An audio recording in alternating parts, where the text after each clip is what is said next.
Olá pessoal, eu sou o professor Mauro de Souza, sejam bem-vindos à nossa aula de filosofia. Essa é a segunda parte da nossa aula, Introdução à Teoria do Indivíduo. Nessa aula nós vamos ver os principais teóricos que defendem a teoria do indivíduo, que defendem a sua liberdade, o direito à propriedade, o direito de você ser respeitado como cidadão, o direito de você ter bens, de você ter patrimônio, de você construir a sua própria história, o seu próprio projeto de vida, de pensar e ser uma pessoa independente. O primeiro teórico que nós vamos estar estudando é o filósofo John Locke. John Locke, ele é um filósofo inglês, portanto, filósofo britânico. Ele é o pai do liberalismo. John Locke nasceu em 1632 e faleceu em 1704. John Locke defende a liberdade, defende a tolerância religiosa, algo que é precioso para nós seres humanos, porque nós não somos uns seres distintos, nós não somos programados como os animais, nós somos seres de liberdade. Jean-Paul Sartre vai dizer exclusivamente que nós, seres humanos, nós somos condenados à liberdade. Nós não somos apenas livres, mas nós somos condenados à liberdade. O que marca o nosso ser e a nossa identidade, segundo Jean-Paul Sartre, o pai do existencialismo, é a liberdade. De igual modo, John Locke vai defender a todo custo, na sua mentalidade, na sua filosofia, em seus escritos, que nós temos direito à liberdade. E também John Locke vai pontuar a questão da tolerância religiosa. Por quê? Porque no decorrer de toda a história, desde os primórdios até os dias atuais, nós vemos povos e culturas se degladiando, lutando, uns matando os outros por questões religiosas. E John Locke, aí desde o século XVII, já defendia a tolerância religiosa. Cada um tem direito de seguir a sua própria crença religiosa, de acreditar naquilo que lhe apetece, naquilo que traz felicidade ao seu coração. Então nós temos hoje conflitos religiosos iguais aos dos primórdios da humanidade, desde o período medieval, o período moderno, até os dias atuais, século XXI, nós ainda vemos povos se matando por crenças religiosas, sendo que John Locke já defendia que nós devemos respeitar a crença do outro, defender a nossa crença, aquilo que nós acreditamos, mas respeitar a liberdade religiosa do outro. John Locke vai pontuar que existem direitos naturais, ou seja, o fato de você nascer, isso já traz em você direitos naturais. Direitos esses que ninguém pode arrancar de você. Você tem direito à propriedade, você tem direito de ter bens, você tem direito à vida e você tem direito à liberdade. Esses são os direitos defendidos por John Locke. Um outro pensador dessa corrente de introdução à teoria do indivíduo é o Jeremy Bentham. O Bentham ele nasceu em 1748 e faleceu em 1832. O Jeremy Bentham ele vai defender uma filosofia quantitativa. O que vale é a quantidade, presta atenção nisso, o que vale é a quantidade em relação a todas as situações. Então, vai defender o máximo de felicidade, o máximo de prazer, o máximo de alegria, sempre em termos de quantidade. O Jeremy Bentham ele é um filósofo iluminista, ele foi um jurista e ele defende a teoria do utilitarismo. Bom, o Jeremy Bentham ele era economista e filósofo que chefiou, olha que informação importante, que ele chefiou um grupo de pensadores ingleses entre os séculos 18 e 19, que ficou conhecido como o grupo dos radicais filosóficos ou utilitaristas. Seus componentes pregavam reformas políticas e reformas sociais. Então, não é só uma questão de prazer pessoal, de vontade própria, mas também na questão do coletivo. Esses pensadores estão defendendo felicidade, não felicidade individualista, hedonista, mas felicidade para todos. Todos têm direito a ter uma vida digna, a ter respeito, serem tratados como seres humanos, Num mundo de tanta tolerância, de tanto negacionismo, hoje nós vemos que esses pensadores ainda continuam sendo atuais. As suas questões, o seu pensamento continua valendo para os nossos dias. O utilitarismo, gente, defende, esse é o princípio do utilitarismo. O que os utilitaristas defendem? Eles defendem a busca do prazer como finalidade última. Então, o prazer e a felicidade é o último estágio, é o máximo, aquilo que te motiva, aquilo que dá o start na sua vida.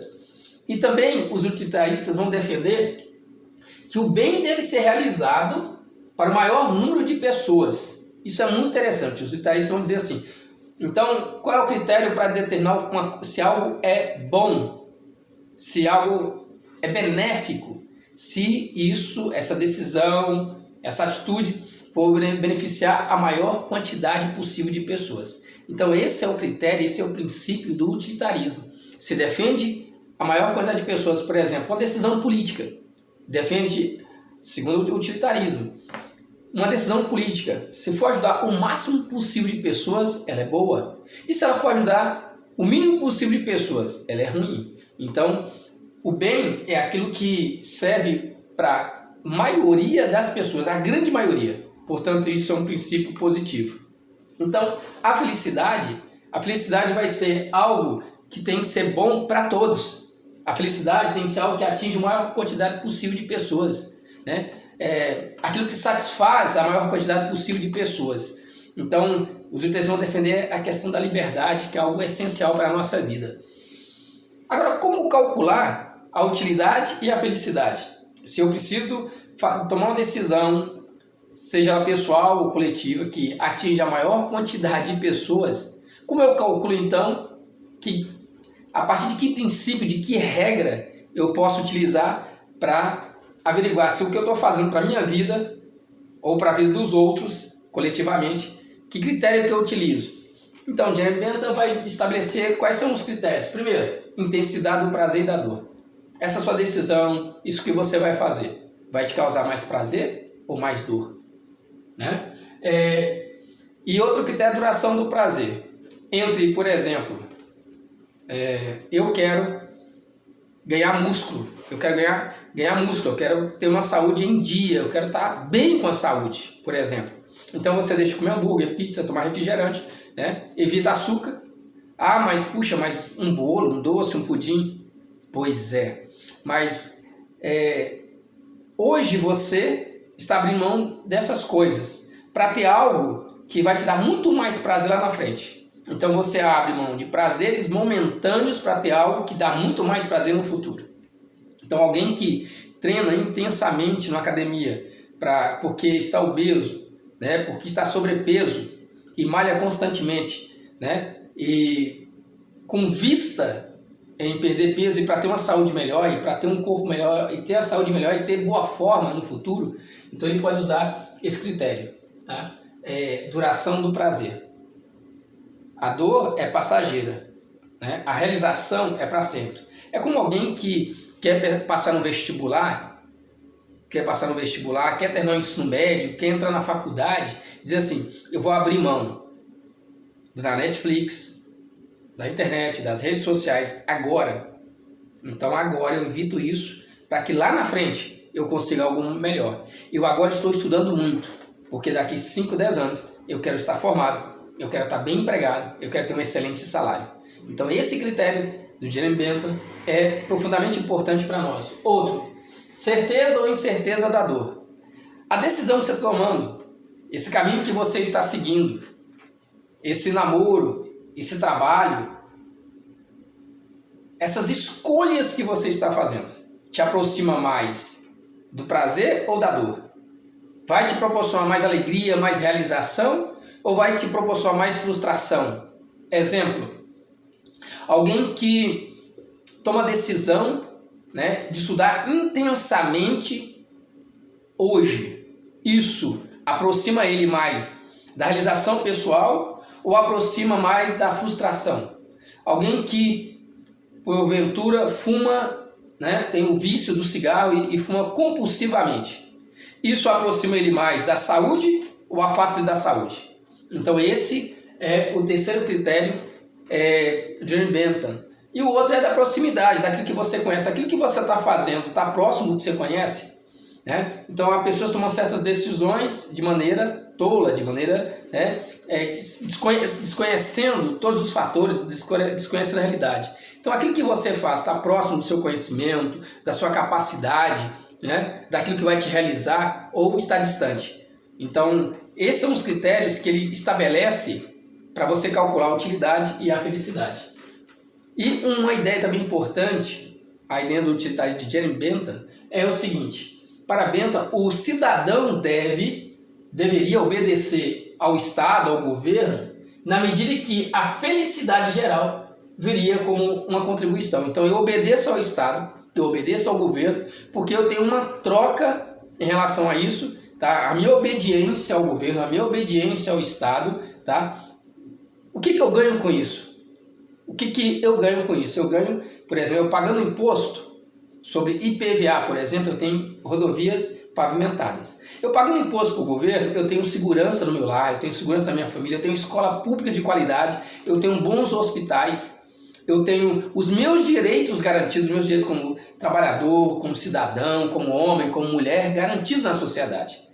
Então é isso que ele está dizendo, eu obedeço ao Estado, à medida que o Estado retribui essa minha obediência a ele, que é um critério bastante interessante para nós pensarmos a nossa sociedade nos dias atuais, como o nosso governo está nos tratando, como é o governo estadual, o governo federal, o governo municipal trata os seus munícipes, no caso de Taubaté, né, a nossa cidade aqui, né? Então, e o nosso estado, ou o estado onde você mora, ou, né, no caso do Brasil, é o nosso país, né, como o nosso governante maior está tratando a população, ok? Então, e o último pensador, né, dessa nossa corrente, que versa sobre a introdução à teoria do indivíduo, é o John Stuart Mill. Ele nasceu em 1806 e faleceu em 1873, tá? Um grande pensador. O Stuart Mill, ele vai relacionar o utilitarismo com a liberdade das pessoas. E a filosofia do Stuart Mill é uma filosofia qualitativa.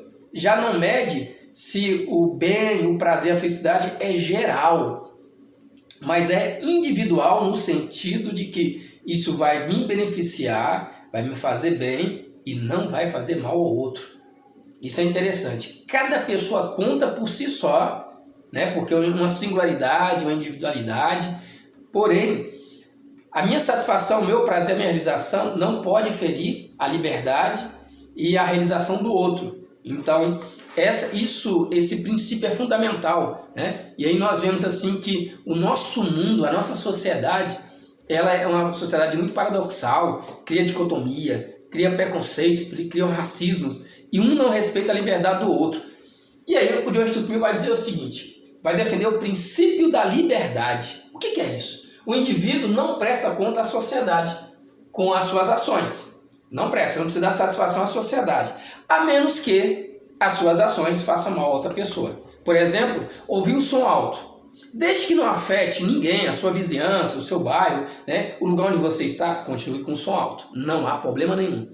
Porém, se o que você está fazendo, né, essa liberdade que você tem, ferir a liberdade do outro, portanto, ouvir som alto é um ato que você não deve fazer.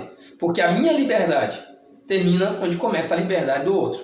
Um outro conceito fundamental que o John Stuart Mill pontua e defende é o seguinte: o Estado, o governo, não deve interferir na liberdade dos indivíduos, apenas em situações que ofereçam danos aos outros. Um exemplo, tá? Quando é que o Estado tem que interferir na vida dos outros? Quando a sua liberdade estiver ferindo a liberdade do outro. Quando a sua liberdade, ou as suas ações, as suas decisões colocar em risco a segurança do outro, o patrimônio do outro, ou então outra pessoa tomar decisões que ferem a sua liberdade, que ferem os seus bens, que ferem a sua dignidade.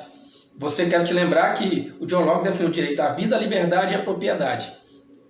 Portanto, qualquer pessoa que coloque em risco a sua vida, a sua liberdade e a propriedade, o Estado tem que intervir para te defender contra essas pessoas. Ok? Então, que nós possamos respeitar uns aos outros, esse acho que é o grande paradigma, esse é o grande modelo, né, que o utilitarismo e essa corrente defende, né? Nós precisamos respeitar uns aos outros, ter a nossa individualidade, ter a nossa vida, ter a nossa propriedade, construir bens, que você se torne uma pessoa rica e próspera, né? Mas nós vamos respeitar a liberdade do outro, ok? Eu quero que você cresça intelectualmente, que você busque conhecimento e se torne cada dia uma pessoa melhor. Eu sou o professor Mauro de Souza e desejo a você sucesso e prosperidade em todas as áreas da sua vida e que Deus conceda os desejos do seu coração. Quero te convidar a se inscrever no nosso canal, curtir esse vídeo e compartilhar. Divulgue o conhecimento. O conhecimento muda as pessoas mudam o mundo. Que Deus abençoe a sua vida. Um grande abraço.